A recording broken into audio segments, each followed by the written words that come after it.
In April of 1304, a brother and sister went together to the notary. These siblings, Bonajueva and her brother Vidal, were the children of Bonanas Massana, who lived in the town of Caldas de Montbui. Vidal lived there as well, while Bonajueva resided with her husband, Jafia Ferrer, in Manresa, about 50 kilometers away. The contract was drawn up in Manresa, perhaps because women less often traveled on business than men, or because Manresa was a larger city where it was easier to find a notary. Many of the contracts that we find in notarial documentation follow, at least in part, standard formulas and patterns. In many ways, this contract was no exception.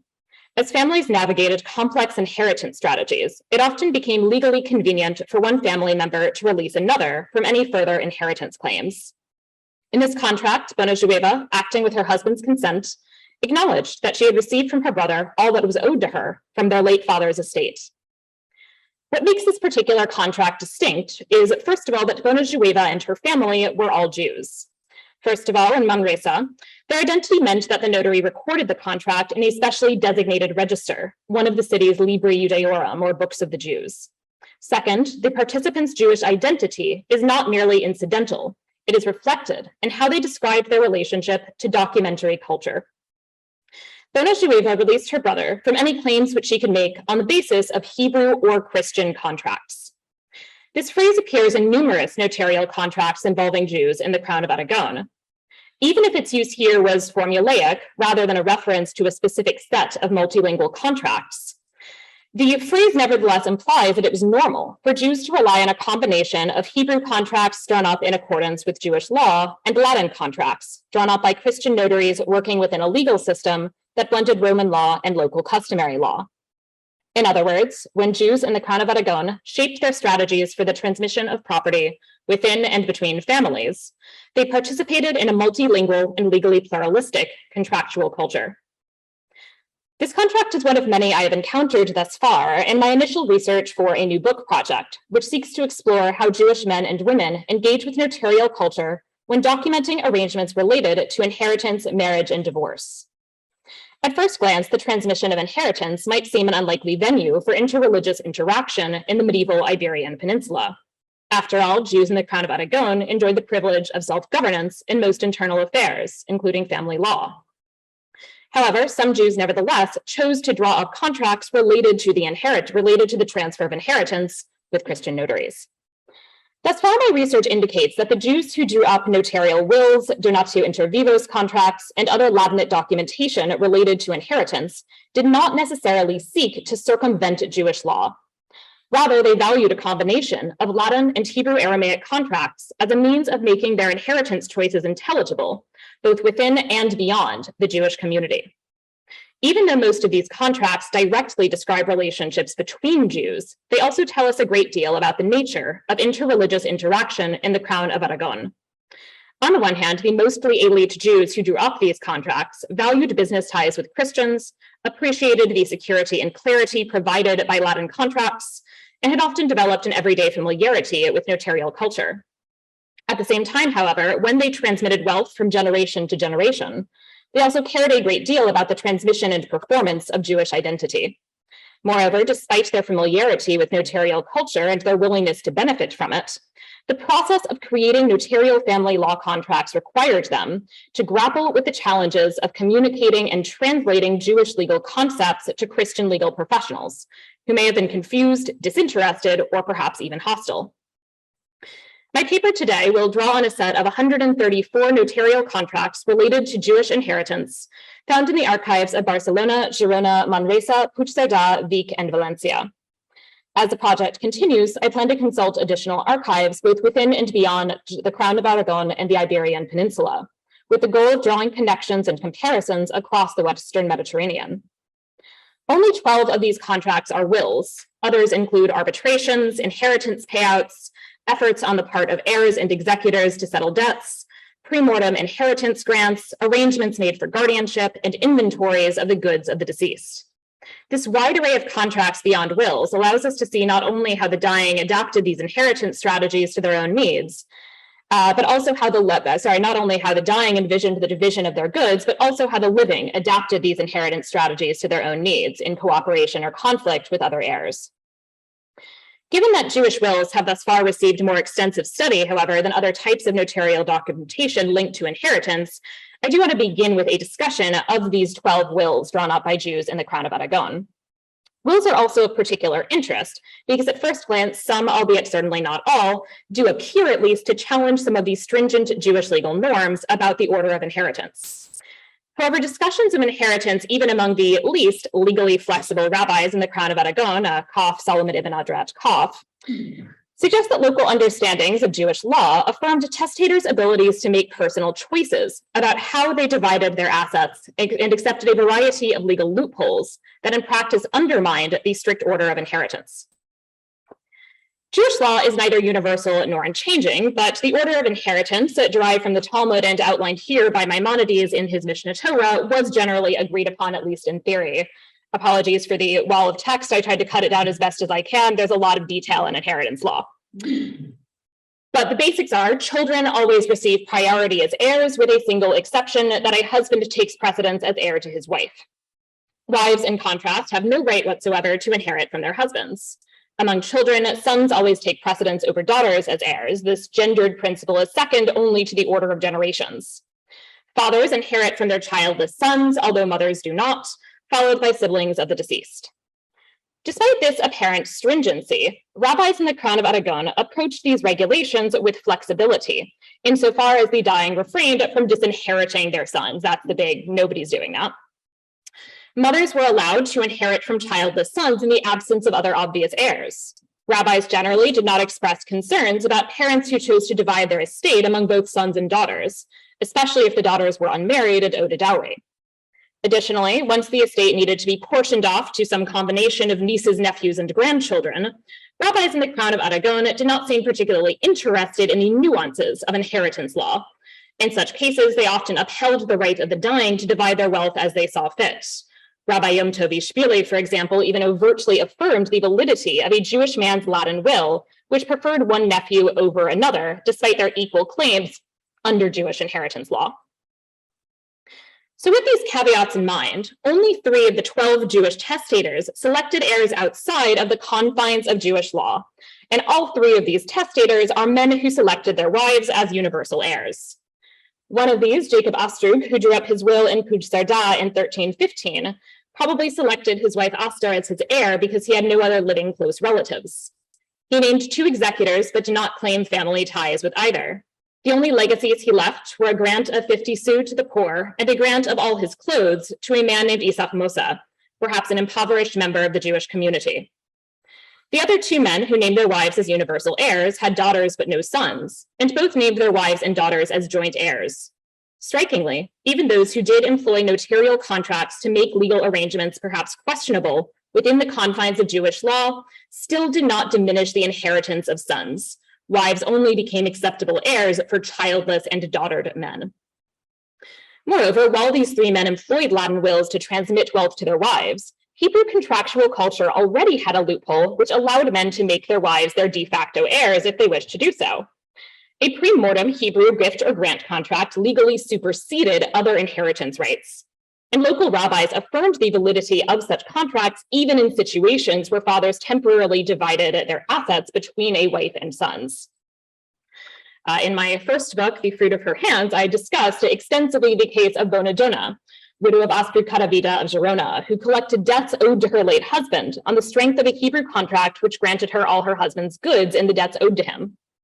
In other words, even the most apparently legally questionable inheritance strategies still could have been accomplished under the auspices of Jewish law. The Jews who drew up Latin wills and other inheritance contracts, moreover, still cared deeply about their Jewish identity, which they expressed in a variety of ways. As we discussed yesterday, there was not a single normative expression of Jewishness or any other kind of religious identity. For some, strict adherence to Jewish inheritance law was potentially a way of expressing identity.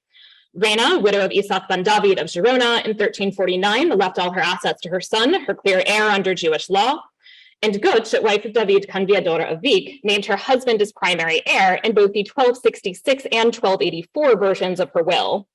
In 1266, as you can see here, she distributed additional legacies to her children, prioritizing sons over daughters, as in fact a Jewish testator should, while in 1284, she left the distribution of wealth to their children up to her husband's discretion.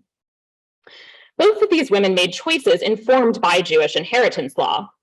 However, even those Jews who made different legal choices still affirmed their Jewish identity in other ways. Salomo Shaput of Valencia, who in his 1362 will left his estate to his wife and daughter, also requested the distribution of alms to the Jewish poor on the occasion of the three main Jewish festivals, presumably Passover, Shavuot, and Sukkot, which we are currently in the midst of. If the Jews who sought notarial Latin wills and other inheritance contracts were not attempting to flout Jewish law or express distance from the Jewish community, what lay behind their choices? The gendered patterns of wills offer an intriguing window onto this question. 7 of the 12 wills from Catalonia and Valencia, plus all 6 of the Jewish wills that I found in Palermo, which I've otherwise left to the side for today, record the wishes of women testators. Moreover, all 5 of the male testators left the bulk of their assets to women, their wives and daughters. Although plenty of the other Jewish inheritance documents do not involve women, women are nevertheless much more prominent in inheritance contracts than, for example, Jewish loan contracts. The prominence of women as testators and heirs, givers and recipients of wealth in Jewish wills and other from the Crown of Aragon does not indicate that Jewish women were unusually or particularly familiar with Christian notaries and notarial culture. I have in fact argued the opposite. Jewish women tend to appear overall far less regularly in the notarial documentation than either Jewish men or Christian women, and are far less likely to become familiar with notarial culture early in life. Instead, I suggest that the high proportion of women testators and heirs suggests that women might have been less confident that their financial strategies and claims would be upheld in either Christian or Jewish courts. The choice to rely on Christian notaries, legal professionals, and institutions linked with the ruling faith could indicate that Jewish testators associated Christian notaries with Christian power, and thus saw notarial contracts as a crucial tool in assuring that their wishes would be carried out. An awareness, conscious or not, of gendered power disparities could explain why women often turned to notaries to draw up their wills, and why men employed notarial wills to shore up women's claims. Inheritance contracts beyond wills also indicate that some Jews employed the power associated with Christian legal institutions to protect vulnerable family members, such as widows and fatherless minor children. Joseph Abin Galel of Valencia named his daughter Sohora as his heir in his 1362 will. The same register is filled with extensive documentation generated by his executors and his brother Jacob, Sohora's guardian. All these documents, including, as you see here, an inventory drawn up shortly after Joseph's death, work to protect Sohora's assets. However, the value of notarial documentation for the vulnerable should not be overstated. First, even the widows and orphans who tended to benefit from notarial documentation usually were talking about people coming from the wealthiest families within the Jewish community. The most truly vulnerable members of the community, the Jewish poor, typically did not have notarial contracts drawn up. Second, the powerful could and did wield Christian notarial contracts to protect and expand their own wealth. Several contracts from Barcelona, drawn up between September 1389 and May 1390, record the successful efforts of a man named Vidal Maimo to consolidate his inheritance claims over the wealth of the Capdepebra family. He did this essentially by buying out several relatives from their inheritance claims, indicating that he clearly had a lot of money to spare. When Jews employed Latin inheritance contracts to secure the success of their inheritance strategies, they sought not only to protect heirs from claims within the Jewish community, but also to ensure that their heirs could prove their claims before members of the Christian majority. On the one hand, these contracts worked to facilitate potential future business dealings with Christians. They therefore demonstrate that Jews valued business ties with Christians and treated economic interactions with members of the majority faith as part of everyday life. In 1329, Fabib Maimo, a Jew of Barcelona, stated outright that his main rationale for drawing up a Latin replica of a Hebrew contract, gifting property to his son, was because, and I quote, "At some point you might need to transact or deal with Christians, and they would wish to see the title by which you hold the land, and it is difficult for you to show them the title which you have in the form of a Hebrew contract." In other words, he anticipated that his property could one day be part of an interfaith business deal. Such pragmatism could also explain why rabbis of the Crown of Aragon consistently upheld the validity of Latin contracts that recorded property transfers. On the other hand, these contracts also emphasize the inherent power imbalance between Jews and Christians. Even though legally Hebrew contracts could serve as forms of proof in Christian courts, Fabib in particular appeared rather skeptical. Other Jews who drew up notarial inheritance contracts might have thought that only by wielding the power of the Christian legal system against Christians could they ensure a fair outcome. Many of the contracts linked to inheritance overtly reference debts that Christians owed to Jews. Debt writs form a major part of the 1362 Abin Galel inventory, and Jewish donatio inter vivos contracts often transferred wealth in the form of outstanding loans. In 1313, for example, Astriga of Wiek, recently divorced from Bonastrug de Mestra, employed a Latin contract to transfer debts to her son Ostrug. Even though we know Jews could use Hebrew contracts to prove a debt transfer, some Jews might have worried that recalcitrant Christian debtors would take advantage of the lack of Latin documentation to avoid or delay in paying debts to someone other than the original creditor. These contracts further indicate that while some Jews were sufficiently familiar with Christian notarial culture as to collaborate and communicate with notaries over family law contracts, these contracts were often beset by miscommunication and mistranslation. Notaries drawing up Jewish family law contracts relied on their clients to explain Jewish law, but ultimately had the responsibility to translate their clients' wishes into Latin legal terminology and contractual forms. Moments of mistranslation emphasize the fact that Christian notaries could not read the Hebrew and Aramaic contracts that they cited, that they knew very little about Jewish legal culture, and that they perhaps had little interest in learning more. Mistranslation could take many different forms. The 1315 will of Jacob Askrug of Pujsterda, oh no, I don't have a picture of that one, records a donation made to the poor of Jesus Christ. Jacob almost certainly did not employ that terminology when communicating with the notary, and one has to wonder if, like Salomon Chaprut of Valencia, he might in fact have preferred to donate specifically to the Jewish poor. The contract with which I began this paper, in which Bona Jueva released her brother Vidal from inheritance claims, goes on to state that she releases him ratione krihaiha, and that's what I've underlined here, which is a term that despite my best efforts to transliterate this back into Hebrew, I've been unable to identify, and I've asked for help on Twitter too, to identify exactly what this could mean in the context of Jewish legal culture. It seems very possible that this strange word, which I also have not seen in any other notarial document, reflects the notary's failure to hear and transliterate the term correctly or even coherently. And seriously, if anyone has any guesses as to what they might be getting at, please do let me know. My remarks today represent only the beginning of my exploration into these contracts. By way of conclusion, however, I want to highlight a few important takeaways.